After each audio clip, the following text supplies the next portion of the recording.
Hey everyone, a very sorry welcome back to the podcast. My name's Andrea. This is Louise. Hi. Today we're going to be basically just talking about what it's like to sort of step back into the real world, back to work, and how that sort of feels. Okay, before we do that, why don't you tell us something that you've achieved this week? Something that I've achieved this week is I've finally been able to sit with myself and be alone. I haven't actually been alone since mum died, but I've done my ankle at work. So I'm off work for a little while and I've sort of been forced to be by myself. So I've achieved that. I feel okay with it, which is a surprise, and I feel like a really, really massive achievement. So that's pretty cool. Yeah, that's really good. Yeah, and I think that maybe for a lot of future episodes, we'll start with small achievements and little things like that, because small things can feel pretty big. And, even as far as like being alone felt for me like impossible before. I know you really you wouldn't even be in the shower by yourself. So to go and sit a full working day on your own is massive. Yeah, 100%. And for you to come back home and then me be in an okay mood. I know. And I don't think I cried throughout the whole day either, or felt like sad or anxious. It was just sort of like all of a sudden it was time and it was okay for whatever reason, which is really weird considering my mum's 1 year anniversary of her passing is I coming up. know. Have you had moments where you've been spiraling a bit or no? Not at all. Whoa. I know, which is weird. And like all of this stuff, like I was saying to you last night, like it's so weird that even being here, I kind of forgot my mum's anniversary was next Monday until my godmother brought it up. She's like, "Oh, what are you doing next Monday?" I thought Amma just wanted to hang out. Yeah. And I was like, "Oh, cool." And then she's like, "'Cause you know that it's and I went, "Oh shit."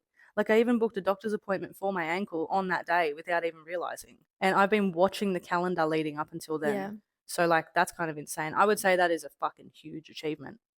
that's Huge massive. achievement. Yeah. Most people, see, if I was to say like I have not been alone since mum died, most people are probably not going to take that literally. Mm, I literally have not been alone. no. I have not been alone for like any amount of time. Mm-hmm. I take a shit and I'm like, "Hey, can you come hang out with me?" And you're like, "Yeah, okay." So yeah, big achievement. Yeah, it is. So, talk to me about going back to work. And obviously, you went back super quick, super quick. Do you think that was a good or a bad thing? Would you do anything different? I definitely wouldn't have gone back as soon as I did. I think that like for me, I took the week from her passing to her funeral, which I think was maybe bang on a week, but I had so much to Mm, do. It's not like I was like sitting around digesting any of it. yeah. I had like shit to do, Mm-hmm. like a lot of shit to do. So I had that time, but then, there was mum's funeral and I went to work the day after for 2 days. I went to work the day after because I don't know, I think I just felt guilty that I wasn't there. And like my workplace is a place where, like, if you're not there, it actually affects the amount of work that can get done. It's not like something. So I felt like pressure. I will say my boss didn't pressure me. He actually was like, "Are you sure you want to come back?" And Yeah. I was like, "Yeah, I need to. I need this. Like, I need to like focus on something else." The second I got there, immediate regret. But it was too Mm, late because he's like, "You don't have to, but if you're sure, I will book cars, like make sure that there's work for you to do." So I couldn't really like then back out of it, yeah. which kind of sucks within itself, but that is something that I did commit to. Do you know what I mean? So I definitely regret going. I think I went back too fast. I went for 2 days and then I took a week off and then I was back full time. That was not enough time. Yeah. 1 week. It was an awesome week, like in terms of we went to Mollymook, and I know that every single like there were so many little things happening. There were a lot of happenings there. Like the Yeah. willy wagtails Mm-hmm. that were following us. There was that one bird that followed us. We came and sat down. Remember we went to that I think it was the south end of Mollymook Beach where that cafe was. We went and got a coffee there and we sat in the outside area and there was a willy wagtail that flew up and was like bouncing into the glass where we were sitting. Yeah, I think And I then it jumped up remember. on the fence and then like we Mm-hmm. were just sort of like, what the fuck? Like this is sort of weird. Yeah. Same bird, well, exact same looking bird anyway, same sort of willy wagtail with the blue face, Mm, was at that bushwalk that we did and it followed us for a little bit. yeah.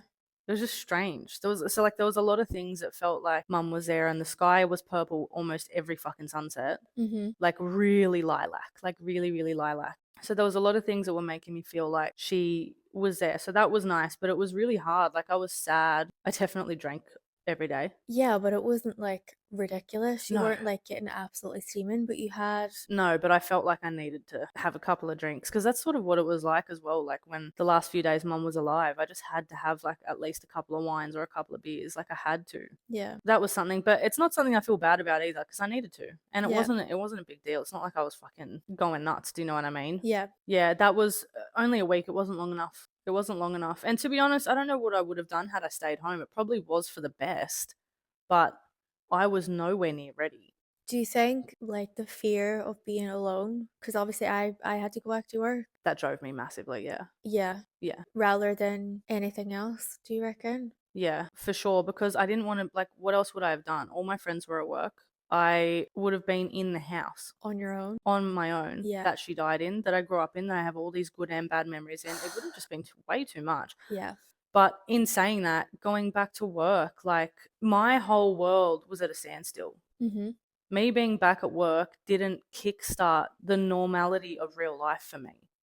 And something I really fucking struggled with when I got back there, everyone gave me a hug. But then after that moment of me walking in the door and everyone giving me a hug, nothing was the same.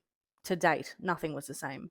And it's been 11 and a half months now. Yeah. People weren't considerate of the fact that my mum's funeral was the day before. People weren't checking in. Everything was as normal. There was music on, the girls were being silly, making jokes, laughing. And for me, I understand. I understand that they weren't affected by it, but it was just a complete, for me.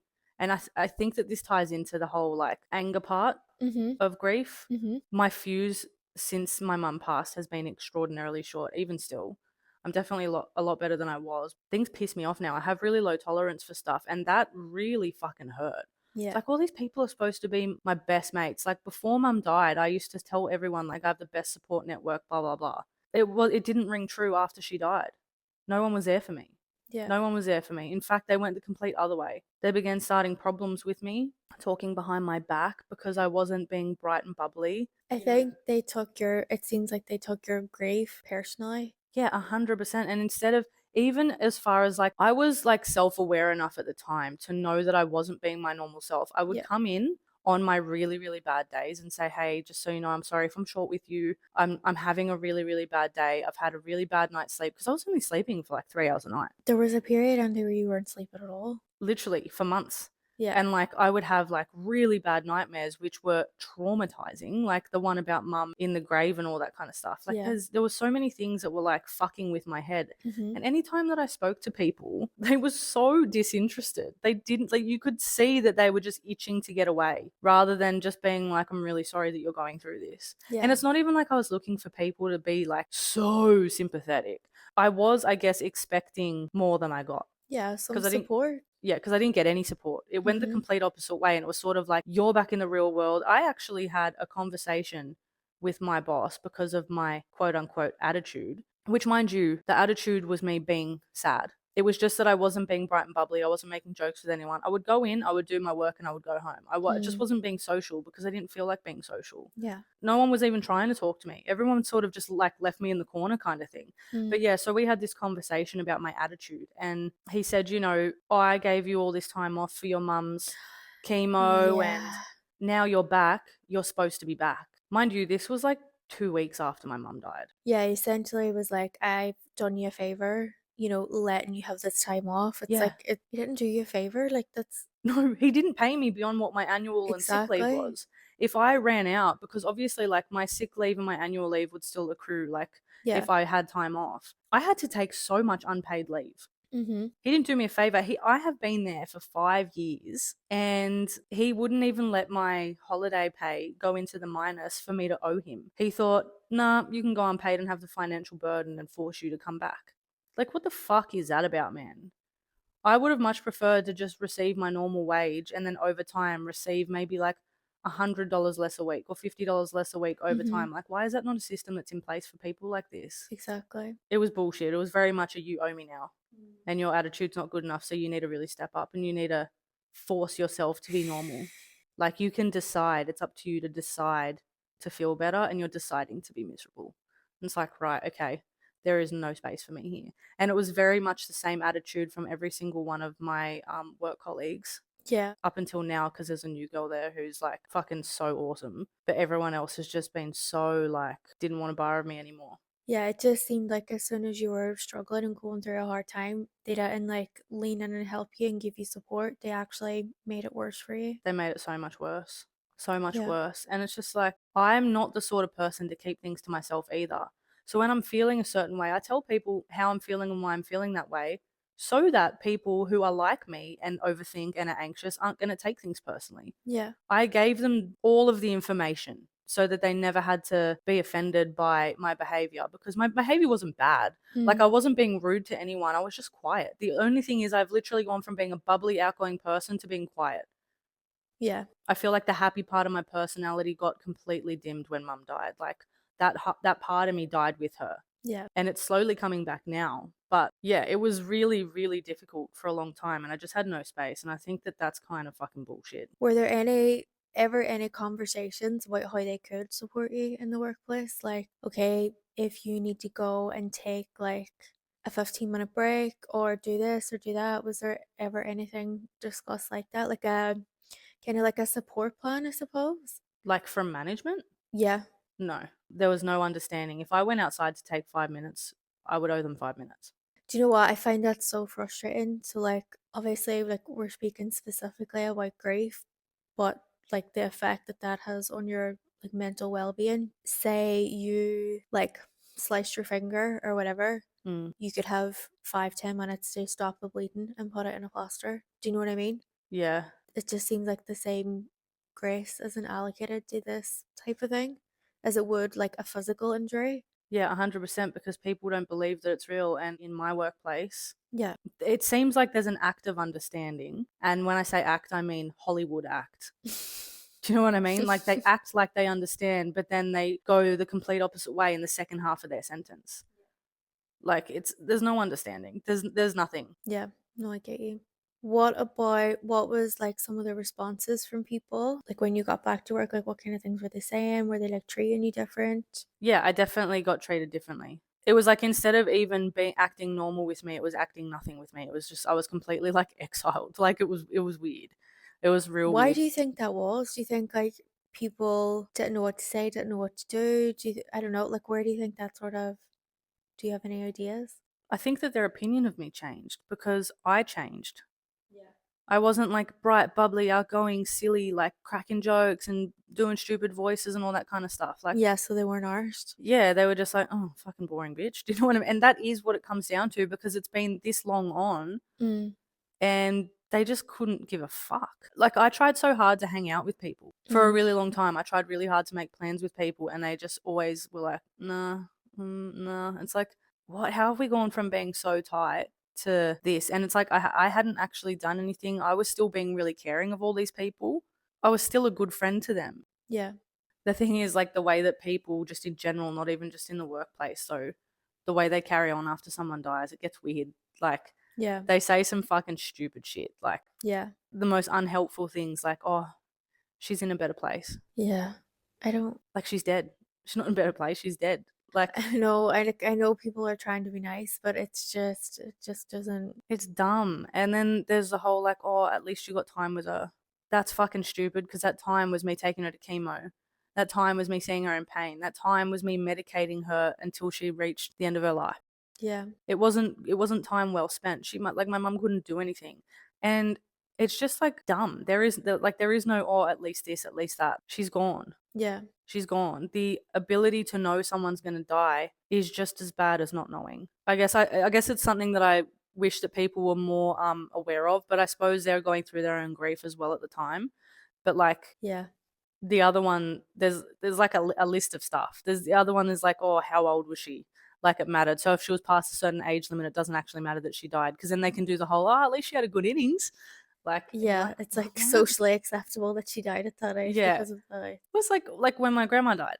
yeah. She died at like 92 or something, and people would ask how old she was, and then I'd be like, oh, 92, and they go, oh. Well, And it's like, oh, it doesn't matter then. It's like, time's up. It's like what? fuck you, you fucking idiot. What are some other ones? Oh, like the question of, did she die at home or at hospital? Like, it makes a difference. Like, and why do you want to know? Yeah, I know Are I'm you not. asking what is the reason behind that question besides curiosity? And if it is just curiosity, what you're doing is re-traumatizing me because I now have to picture the way she died.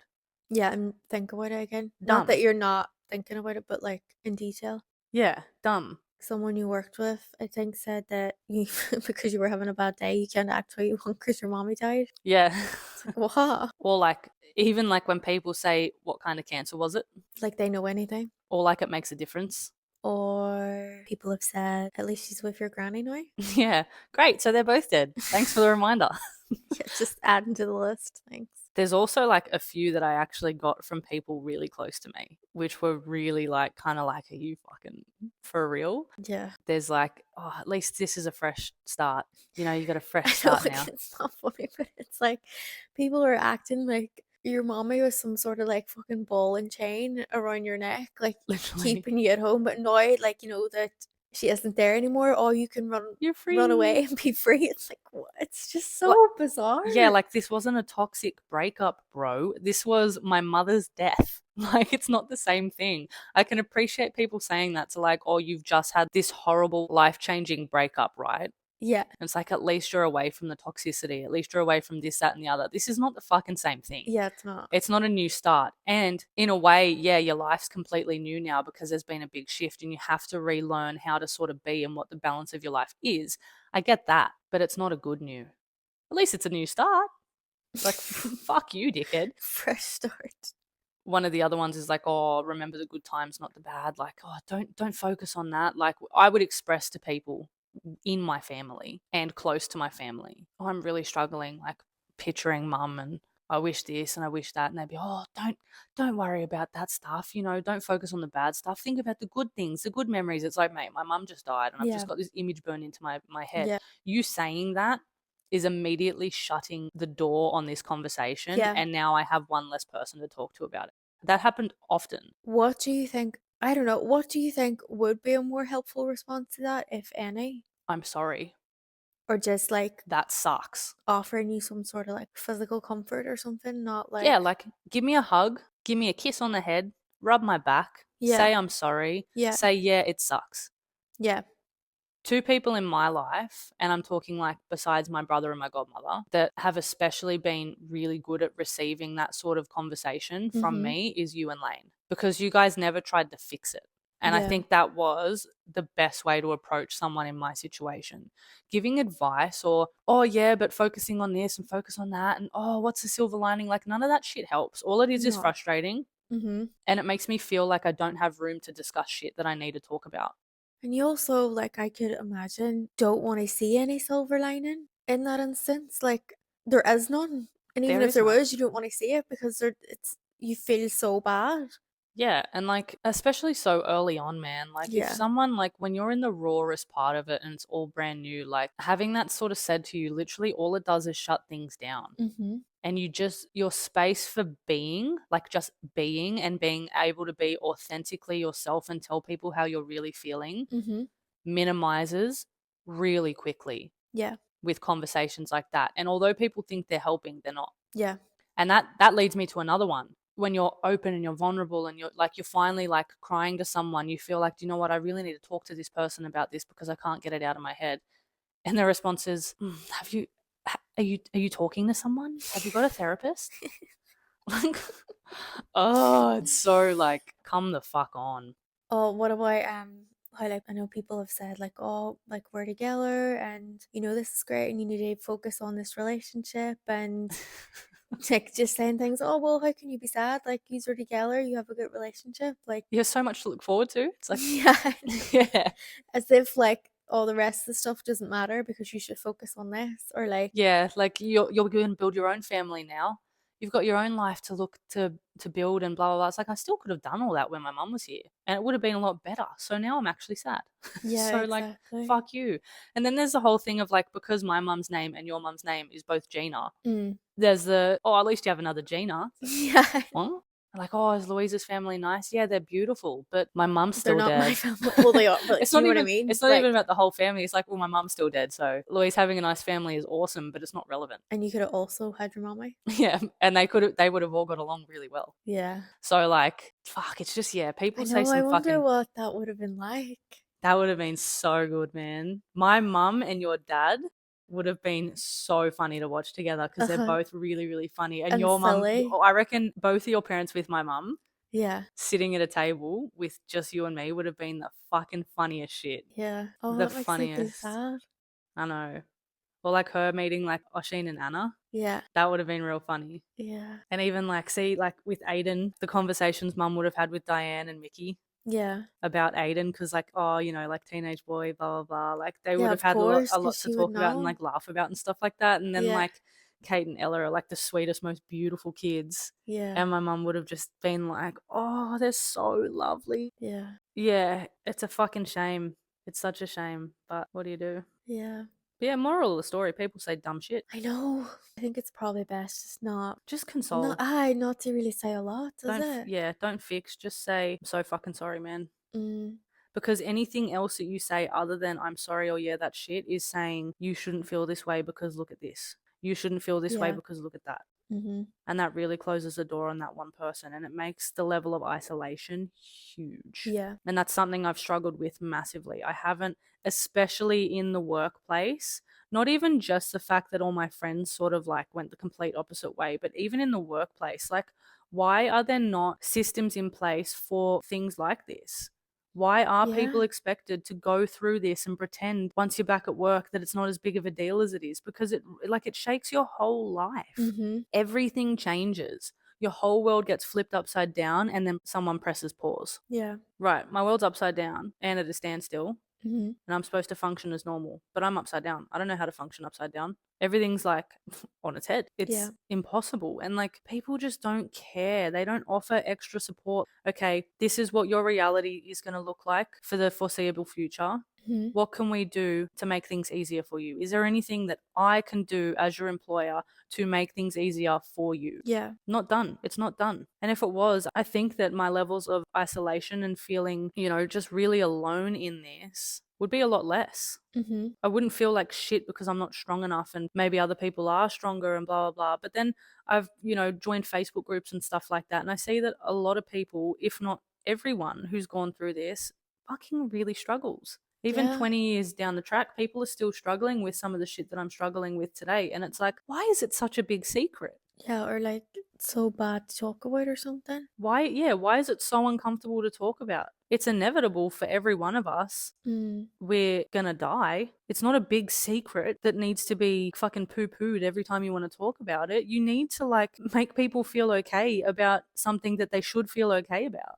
Yeah. It's not right. Like, it's really, really sad. I just like hope that there are people that listen to this and go, oh, that happened to me too. That happened to me too. And it makes them feel a bit better that they're not going insane, because Yeah. it's really easy to feel like you're losing the plot. It's really, really easy to feel like that. Yeah, like if everyone like that, if everyone around you is responding like that, and I think I've said this to you before, like, does it make you feel like, oh, well, I need to hurry up and be over it because other people are expecting me to be over it and they're expecting me to behave in this such a way, or like, Yeah, and I'll give you one example of this. My manager, a few months after my mum's passing, said, it's been a few months now, and boom. That sentence didn't even need to fucking end. yeah, For you me to knew. go, what the fuck, man? It's been a few months now, so what? Yeah. So what? So I'm doing my what? job. I'm getting it done. Yeah, I might have days where like I'm not thinking as clearly. Just give me a bit of extra support. Give me some reminders.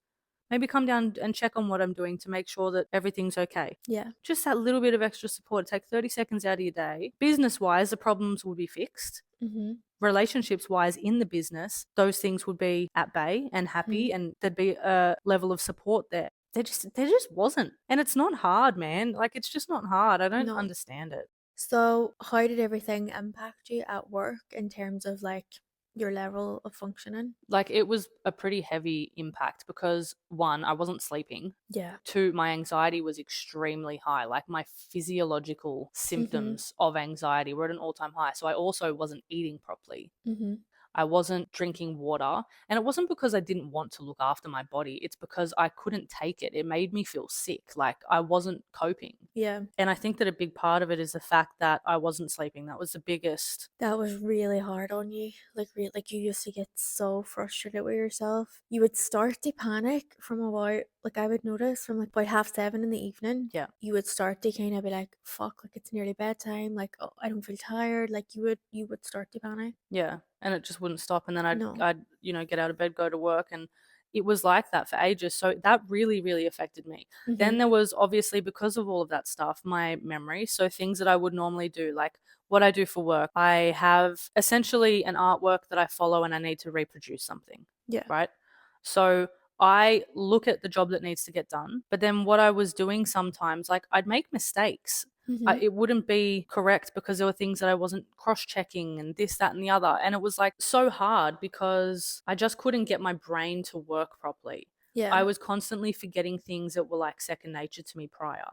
Mhm. So that was really hard. Then there was like all of the issues with people at work not being kind to me. And I mean, actually being mean, not being Yeah. like neutral, but being mean. Mhm. I would have issues in the workplace with certain individuals. And there was people that witnessed things and wouldn't even tell the truth about what they witnessed because they didn't want to cause issues with other people. And there was all this bullshit that was going on. So then that affected my functionality at work because I was angry and I didn't give a fuck about my job anymore. I was like, why am I going to work hard for you when all of you could not give two fucks about me? Yeah. Why would I? The anger part of my grief was playing into my ability to work well. Mhm. There was like a lot of things, and the lack of support made me feel like, well, why am I going to try hard? Yeah. It was affected in so many different ways because of so many different things. And there's a lot more than that as well, but it's just like, yeah, it had a really, really massive impact. Yeah. And I found it infuriating and very difficult to deal with. Then came into play all of the career changes I wanted. I wanted all these like big wild career changes. I wanted to get into nursing and I wanted to get into palliative care and I wanted to do all of these things because I was like, maybe my life's destined for something and that's why I hate my job now and this, that, and the other. And it was just like, it was silly. It was silly. And it was just me wanting to get out of where I was at because I didn't feel supported. Yeah. But I actually, in fact, love my job. And I used to really adore where I worked. Mm. And all of it's been flipped on its head because of how the company and people within the company have handled my loss. Yeah. There's been no allowances for me. None. No. And not even like I was asking for like, hey, can I have 3 days off, but can you pay me? It wasn't like that. I was like, Yeah. yeah, I'm making mistakes. Can you guys maybe just help me? No, well, it's your job, so you got to do it. It's like, fuck, man. Like, Yeah, it's a joke. why are there not systems in place for people in my position? It's not right. No. So, how did your life change outside of the workplace after everything that happened? Outside of the workplace, I would say the biggest thing is I've completely isolated myself. Yeah. I stopped replying to messages. I stopped being the first one to message. And with that, I notice when I do that, people don't hit me up. Yeah. And that in itself made me feel like, is that coming from people wanting to give me space or is it because they don't care about me? And then there's that whole inner turmoil of no one cares, no one cares, no one cares. And it's Yeah. like that, I think that's been my biggest hurdle that I've had to overcome. Like I'm at a stage now where I am putting the effort back in with the few people that I really do value. Yeah. Yeah, it's just changed the dynamic of a lot of relationships in my life, Mm-hmm. which is really heartbreaking. But yeah, it's been very difficult. What would your advice be to someone trying to navigate work and navigate relationships? I guess just to be as open as you can be with how you feel so that you've done everything to give people the tools to help you. Yeah. For me, I did that and it didn't work. Mm-hmm. However, if you're in a workplace or surrounded by people who, genuinely want the best for you, Mm-hmm. that's the best way that you're going to move forward. And it doesn't have to be a conversation you have every day.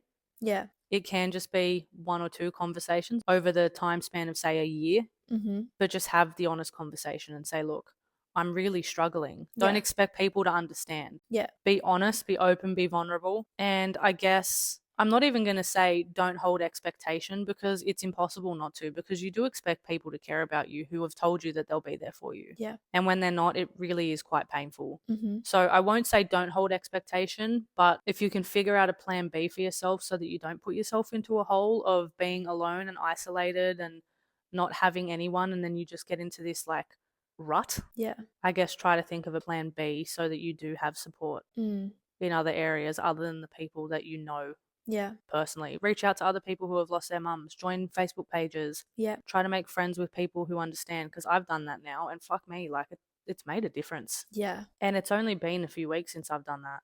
And it has, like, my overall well-being since doing that, I feel, along with taking time off work because of my ankle, like everything sort of happened all at the right time. I feel better. Not back to normal, but I feel a Yeah. lot better. I think all of that stuff, like you said, happening at the one time has definitely, like me on the outside, it seems like you've really turned a corner Yeah, and it feels that way too. recently. I like, not to say that, of course, you're still going to have your bad days, bad weeks, Mm. whatever, and you're not going backwards if you do have them bad days or bad weeks, but it just means that, I don't know, I'm seeing more of like the despair lifting, I suppose. Yeah, and I'll tell you, that is a direct result of me feeling less alone, Yeah. because I'm seeing all of these people posting things that they've gone through and that they feel and all these things, and I'm like, I feel that. Yeah. And then making friends with Yeah. people Other who have gone people. through Mhm. the same sort of loss is like, Mhm. it really makes a difference, because you're like, do you know what? Like, maybe I'm not helpless. Yeah. It just will be a different circle of people around me, but that's okay. Yeah. And not holding on to the anger as much, and just being like, okay, you do you, and thank you for loving me to the people that are in my life and that I do speak to every day. Yeah. So essentially, what you're saying is try and not isolate yourself if you can. Yeah. The people that you're surrounded with when you're going through it don't have to be the people that go through the aftermath with you. They don't have to be those people. All the Yeah. people who I thought were going to support me didn't, Yeah. in exception to my best mate. Mhm. But all the people at work and stuff like that who I genuinely thought were going to be there Yeah. were like not. And that anger stuck with me for so long, and that really, really fucked with me so heavily until I pulled myself out of it, put myself out there in Facebook groups and message people to connect with people, until I made that shift a few weeks ago. Yeah. That feeling of anger and resentment and loneliness didn't dissipate until I did that. So that's probably my best advice, is to be vulnerable, be honest, and if that fails, reach out. Don't give up, because you should never give up on yourself, and you should never give up on your happiness, and don't ever feel like everything's helpless just because everything sucks. Yeah. Yeah. I think that was a good way to end it. I think a better way to end it would be with a mantra. Yeah. Shall we, on 3? Yeah. 1, 2, 3. Fuck off. Bye.